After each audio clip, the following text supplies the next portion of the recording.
একদা একজন ধনী লোক ছিল, তার নাম রোহিত। রোহিতের অনেক টাকা পয়সা ছিল। রোহিতের এত টাকা পয়সা থাকা সত্ত্বেও সে কোনো দান সৎকার করতো না। সে তেমন একটা নামাজও পড়তো না।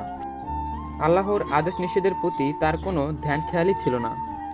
একদিন সে জানতে পারলো তাদের মসজিদের ইমাম খুব গরিব। সে ভাবলো ইমামকে দিয়ে একটি পাপ কাজ করানো যাক। সে ইমামের কাছে গিয়ে বলল, আপনি কালকে ঘোষণা দিবেন যে আল্লাহ বলতে কিছু নেই, রাসূল বলতে কিছু নেই, পরকালে কারোর হিসাব নেওয়া হবে না।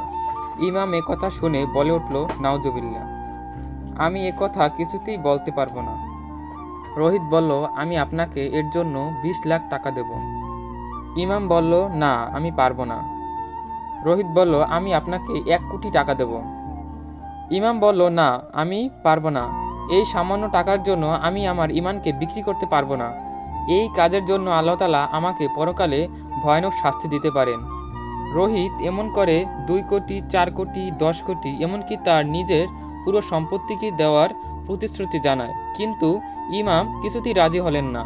তখন রোহিত এরকম অবস্থা দেখে তার কাছে হার মানল এবং বলল, আমি দুঃখিত আপনাকে এরকম জঘন্যতম কাজ করতে বলার জন্য। আমি আমার ভুলটি বুঝতে পেরেছি। আমি এখন থেকে আল্লাহ তাআলার ইবাদত করব এবং তার সকল আদেশ নিষেধ মেনে চলব। ধন্যবাদ, আপনি আমার চোখ খুলে দিয়েছেন।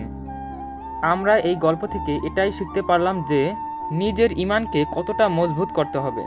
আর এরকমই আরও ইসলামিক গল্প পেতে আমাদের ইসলামিক স্টোরি বিডি চ্যানেলটি সাবস্ক্রাইব করে যাবেন।